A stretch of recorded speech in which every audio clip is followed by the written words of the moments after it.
भगवान की जय। कहते हैं कि अगर भगवान से मिलना है तो भगवान के दास से प्रार्थना करें, उन्हीं से अनुनय विनय करें, निश्चित रूप से हरि का दर्शन हो जाता है।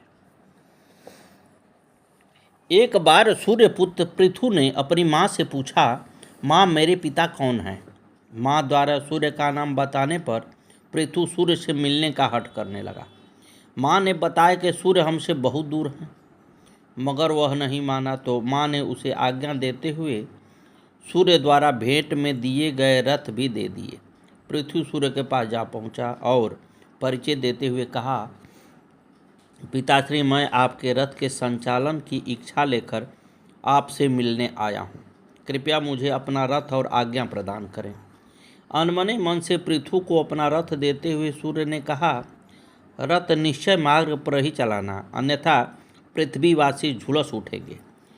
पृथु पिता से आशीर्वाद लिए बिना ही रथ पर सवार हो अंतरिक्ष में जा पहुंचा। वहां के दृश्य देखकर वह घबरा गया और रथ से नियंत्रण खो बैठा। रथ बेकाबू होते ही पृथ्वी झुलसने लगी, जिससे विवश होकर इंद्र को अपना वज्र उठाकर पृथ्वी पर प्रहार करना पड़ा। पृथु के मरते ही पृथ्वीवासियों ने राहत की सांस ली। माना जाता है कि पृथु की मृत्यु से सूर्य को गहरा आघात लगा और उसकी आंखों से आंसुओं का बहना अब तक जारी है, जिन्हें हम सब ओस के बूंद के रूप में देखते हैं। गुरुदेव महाराज की जय।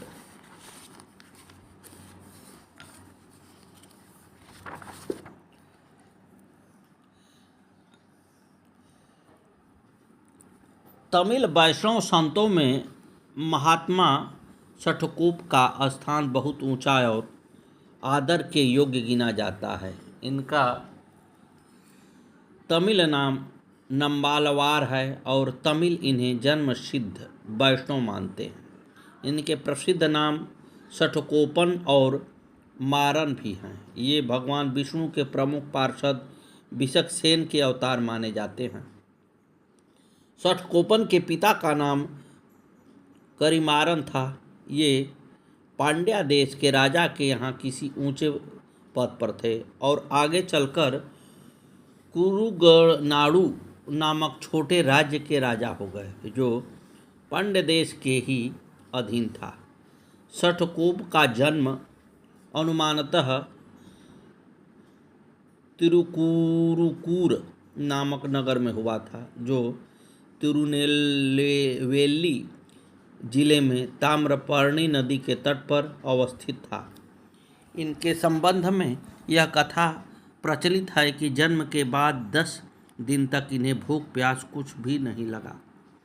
यह देखकर इनके माता पिता को बड़ी चिंता हुई। वे इनका रहस्य कुछ भी नहीं समझ सके। अंत में यही उचित समझ गया कि इन्हें भगवान के मंदिर में ले जाकर वहीं छोड़ दिया जाए। बस इस निर्णय के अनुसार इन्हें स्थानीय मंदिर में एक इमली के वृक्ष के नीचे छोड़ दिया गया। तब से लेकर 16 वर्ष की अवस्था तक बालक नामलवार उसी इमली के पेड़ के कोटले में योग की प्रक्रिया से ध्यान और भगवान श्री हरि के साक्षात्कार में लगे रहे। नामलवार की ख्याति दूर दूर तक फैल गई। तिरुकोइलूर नामक स्थान के एक ब्राह्मण, जो मधुर कवि के नाम से विख्यात थे, उस स्थान पर जा पहुँचे,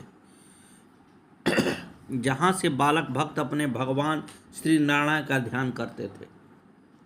इतिहास यह है कि जब नामलवार जी ध्यान में मग्न थे, दयामय भगवान नारायण उनके सामने प्रकट हुए और उन्हें ओम नमो नारायण इस अष्टाक्षर मंत्र की दीक्षा दी। बालक शठकोप पहले से ही विशेष शक्ति संपन्न थे और अब तो वे महान आचार्य तथा धर्म के उपदेष्टा हो गए। कहते हैं कि नामलवार 35 वर्ष की अवस्था तक इस मर्तलोक में रहे और इसके बाद उन्होंने अपने भौतिक विग्रह को त्याग दिया। कहा जाता है इनके जीवन का अधिकांश भाग राधा भाव में बीता है। वे सर्वत्र सब समय सारी परिस्थितियों और घटनाओं में अपने इष्ट देव में ही रमे रहते। वे भगवान के विरह में रोते, चिल्लाते, नाचते, गाते और मूर्छित हो जाते।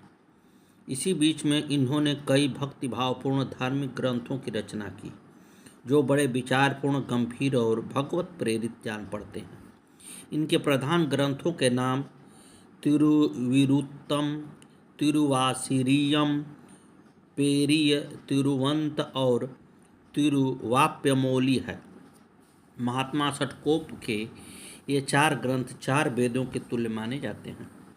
यह चारों में भगवान श्री हरि की लीलाओं का वर्णन है और ये चारों के चारों भगवत प्रेम से ओतप्रोत हैं। ग्रंथकार ने अपने को प्रेमिका के रूप में व्यक्त किया है और श्री हरि को प्रियतम माना है। तिरुविरुत्तम में आदि से अंत तक यही भाव भरा हुआ है। इसके ग्रंथ से अकेले तिरुवाप्यमोली में, जिसका अर्थ है पवित्र उपदेश, 1000 से ऊपर पद है। दक्षिण के वैष्णव के प्रधान ग्रंथ दिव्य प्रबंधन के चतुर्थांश में इसी के पद संग्रहित हैं। मंदिरों में धार्मिक साहित्य में तिरुवाप्यमोली का अपना निराला ही स्थान है। वहाँ इनके पाठ का महत्व उतना ही माना जाता है जितना वेदाध्ययन और वेद पाठ का, क्योंकि इसके वेदों का सार भर दिया गया है। श्री नाभादास जी ने श्री संप्रदाय के आचार्य में श्री बोपन देव जी का नाम बड़े ही आदर भाव से लिया है और इन्हें लुप्त भगवत का उद्धारकर्ता बताया है। बोपन देव जी भगवान महान भगवत भक्त तथा परम वैष्णव संत थे। इनका समय 13वीं शती है। ये धर्मशास्त्र के महान निबंधक ग्रंथ चतुर्वर्ग चिंतामणि के प्रणेता हेमाद्रि के सभासद थे और हेमाद्रि देवगिरी के राजा रामचंद्र के मंत्री थे। मंत्री प्रवर हेमाद्रि की प्रसन्नता के लिए श्री बोपदेव ने भागवत धर्म प्रधान अनेक ग्रंथों की रचना की। भगवत तत्व का वर्णन करने के लिए उन्होंने जिन 3 ग्रंथों का निर्माण किया उनके नाम हैं परमहंस प्रिया, हरि लीलामृत और मुक्ताफल। हरि लीलामृत का ही दूसरा नाम भगवतानुक्रमणिका है। इसमें संपूर्ण भगवत का सारांश आ गया है। परमहंस प्रिया इसके द्वारा की गई भगवत की संकृति टीका है। इन्हीं ग्रंथों के आधार पर कुछ लोगों ने यह धारणा बना ली है कि श्री भगवतगत बोपदेव की रचना है, व्यास जी की नहीं। वस्तुतः श्री भगवत 18 पुराणों के कर्ता भगवान वेद व्यास जी की ही रचना है। श्री बोपदेव जी भगवान के परम भक्त थे। भगवान के मंगल नाम तथा उनके गुणों एवं लीलाओं के चिंतन में ही सदा निमग्न रहते थे। इनका पांडित्य महान था। इनकी रचना कवित्त कल्पद्रुम के वर्णन से पता चलता है कि ये द्रविड़ ब्राह्मण थे और इनके पिता का नाम धनेश्वर था। बोपदेव जी ने 16 ग्रंथों की रचना की है। भगवत धर्म के प्रचार प्रसार तथा भगवत भक्ति की प्रतिष्ठा में इनका महान योगदान है। ये भगवत प्रेमी सच्चे संत थे। श्री संप्रदाय के आचार्य में परिगणित मुनित्रय में श्रीनाथ मुनि जी का अत्यंत विशिष्ट स्थान है। आप वेदशास्त्र पुराण आदि के प्रकांड विद्वान, सिद्ध और जीवन मुक्त महात्मा थे। आपका नाम द्रविड़ देश के चिदम्बरम क्षेत्र के तिरुनारायणपुरम कार्टुमान वर्तमान वीरान रायणपुरम में हुआ था। आपके पिता का नाम श्री ईश्वर भट्ट था। आपका विवाह बंगीपुराचार्य की पुत्री अरविंदा जी से हुआ, जिससे ईश्वर मुनि का जन्म हुआ। ईश्वर मुनि के पुत्र श्री यमुनाचार्य जी हुए, जिन्हें श्री संप्रदाय के आचार्य में अत्यंत महत्वपूर्ण स्थान प्राप्त है। श्रीनाथ मुनि को ब्रज भूमि और यमुना तट विशेष प्रिय था, इसलिए उन्होंने अपने पौत्र का नाम यामुन रखा। श्रीनाथ मुनि ने उत्तर भारत के अनेक तीर्थों की यात्रा की और ब्रज की प्रेम लक्षणा नारदीय भक्ति का दक्षिणा में व्यापक प्रचार किया। दक्षिण में आपने आलवारों के प्रबंधनों की खोज के लिए भी अनेक यात्राएं की। आप सिद्धयोगी थे। समाधि अवस्था में आपको श्री षट्कोपाचार्य जी का साक्षात्कार हुआ था और उनके कृपा प्रसाद से 4000 दिव्य प्रबंधों की आपको प्राप्ति हुई थी। समाधि अवस्था में ही आपने श्री षट्कोप जी से वैष्णवी दीक्षा प्राप्त की और रहस्यार्थ सहित मंत्रों का ज्ञान प्राप्त किया। आपके ही प्रयत्नों से श्री रंगम में भगवान के मंदिर में आलवार भक्तों के पद्यों के संगीतमय गायन का प्रारंभ हुआ। अब श्री पुंडरीकाक्ष जी को सुनो। श्री पुंडरीकाक्ष जी महाराज परम वैष्णव अमानी संत थे। आप श्रीनाथ मुनि के प्रिय शिष्य थे। गुण तुम्हारा समुझय निज दोषा, यह आपके जीवन का सिद्धांत था। आप कहते थे कि दूसरों के दोषों को छिपाने और अपने दोषों को प्रकट करने से मानसिक दुर्बलताएं दूर होती हैं तथा निज धर्म में दृढ़ता होती है।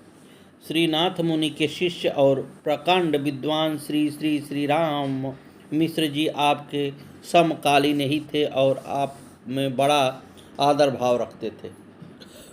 जीवन की अनेक समस्याओं का समाधान पाने के लिए श्री मिश्र जी श्री पुंडरीकाक्ष जी के पास आते थे और उनसे भक्तिपूर्वक सम्यक समाधान प्राप्त करते थे।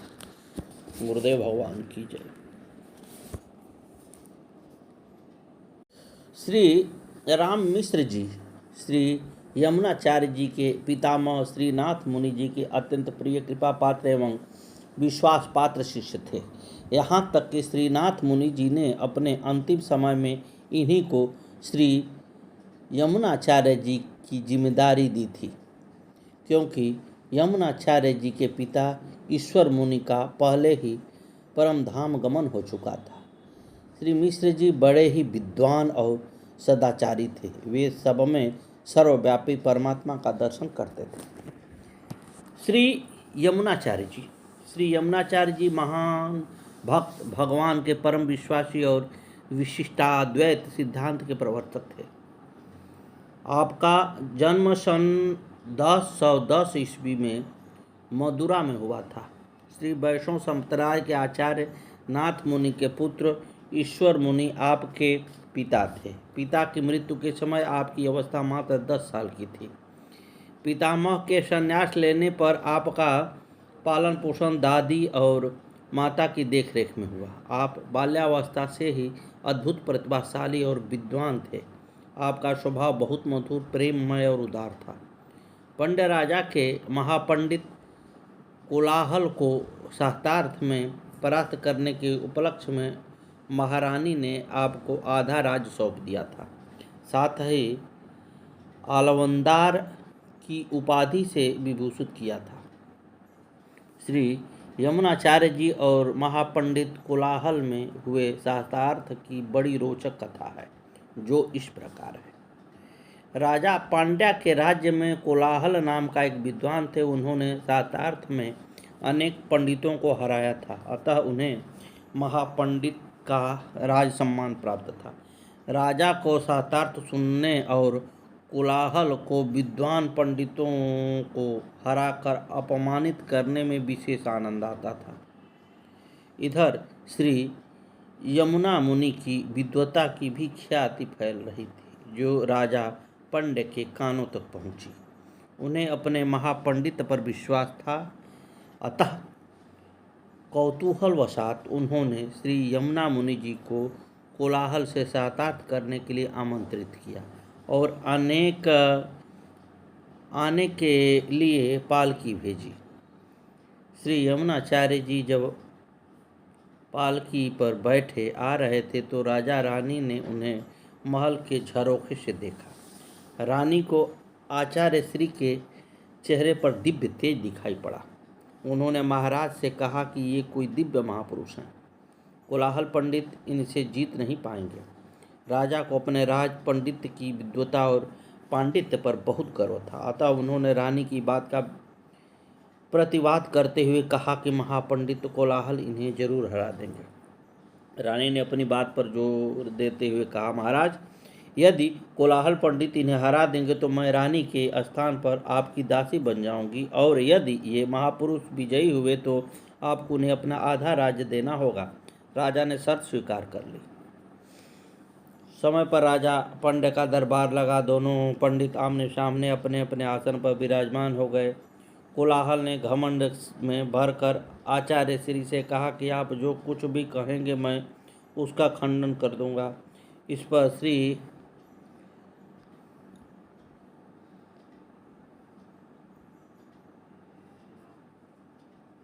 यमुनाचार्य जी महाराज ने कहा कि मैं 3 बातें कह रहा हूँ, इसमें से यदि किसी एक का भी तुम खंडन कर दोगे तो मैं तुम्हारा शिष्य हो जाऊंगा। यह कहकर उन्होंने कोलाहल पंडित से निम्नलिखित 3 बातें कही। तुम्हारी माता काकबंध्या है। राजा पंड्य बड़े ही नीति निपुण धर्मज्ञ हैं तथा रानी जी बड़ी ही पवित्रता और साधु स्वभाव वाली हैं। इन बातों को सुनकर पंडित कोलाहल अवाक रह गए।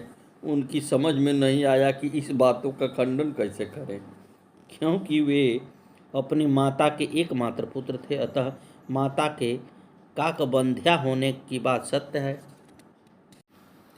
शेष 2 बातों के खंडन करने का अर्थ था राजा रानी पर दोष लगाना। यह भी उसके लिए संभव नहीं था, अतः उन्होंने मौन रहकर हार स्वीकार कर ली।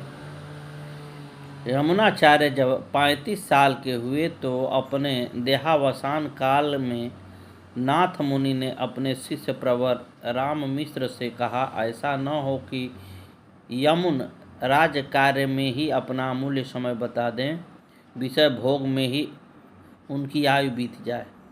नाथ मुनि के देहावसान के बाद राम मिश्र यमुन को उनकी संपत्ति का अधिकार सौंपने के लिए ले जा रहे थे। रास्ते में श्री रंग के मंदिर में दर्शन के निमित्त आने पर यमुन के हृदय में सहसा भक्ति का स्रोत उमड़ आया। उनके हृदय में पूर्ण और अखंड वैराग्य उदय हुआ। माया और राज्य भोग की प्रवृत्ति नाश हो गया। उन्होंने शुद्ध हृदय से भगवान श्री रंग की स्तुति की। परम पुरुष मुझ अपवित्र, उदंड, निष्ठुर और निर्लज्ज को धिक्कार है, जो स्वेच्छाचारी होकर भी आपका पार्षद होने की इच्छा करता है। आपके पार्षद भाव को बड़े बड़े योगीश्वरों के अग्रगण्य तथा ब्रह्मा, शिव और सनकादि भी पाना तो दूर रहा, मन में भी सोच नहीं सकते। उन्होंने अत्यंत सादगी और विनम्रता से कहा कि आपके दास्य भाव में ही सुख का अनुभव करने वाले सज्जनों के घर में मुझे कीड़े की ही भी योनि मिले, पर दूसरों के घर में मुझे ब्रह्मा जी की ही भी योनि न मिले। वे भगवान श्री रंग के पूर्ण भक्त हो गए। उनके अधरों पर भक्त की रसमयी वीणा विहार करने लगी। श्री यमुनाचार्य ने भगवान को पूर्ण पुरुषोत्तम माना, जीव का अंश और ईश्वर को अंश की रूप में निरूपित किया। जीव और ईश्वर नित्य पृथक हैं। उन्होंने कहा कि जगत ब्रह्मा का परिणाम है, ब्रह्मा ही जगत के रूप में परिणित है। जगत ब्रह्मा का शरीर है, ब्रह्म जगत के आत्मा है, आत्मा और शरीर अभिन्न है, इसलिए जगत ब्रह्म तत्व है। ब्रह्म सविशेष, सगुण और अशेष, कल्याण गुण सागर, सर्वनियंता है। जीव स्वभाव ही उनका दास है, भक्त है। भक्ति जीव का स्वधर्म है, आत्मधर्म है। भक्ति शरणागति का पर्याय है। भगवान अशरण शरण है। यमुनाचार्य श्री रामानुज के परम गुरु थे। स्तोत्र रत्न, सिद्धत्रय, आगमन प्रामाण्य और तीर्थार्थ संग्रह उनके ग्रंथ रत्न हैं। उनका आलवद्ध स्तोत्र बड़ा ही मधुर है। यमुनाचार्य ने आजीवन भगवान से अनन्य भक्ति की ही वरदान मांगा। उनके लिए भगवान ही परमाश्रय थे। उन्हीं के चरणों की शरण लेने में उन्हें बंधन मुक्ति दिख पड़ी। वे अपने समय के महान दार्शनिक, अनन्य भक्त और विचारक थे। यमुनाचार्य ने महाप्रयाण काल में श्री रामानुजाचार्य को याद किया, परंतु उनके पहुँचने से पहले ही वे दिव्य धाम को पधार गए। उनकी 3 अंगुलियां उठी रह गई। वे ही उनके मन में रही 3 कामनाएं थी, जिनका रामानुजाचार्य ने पूर्ण किया। सद्गुरुदेव भगवान की जय। आगे की कथा कल।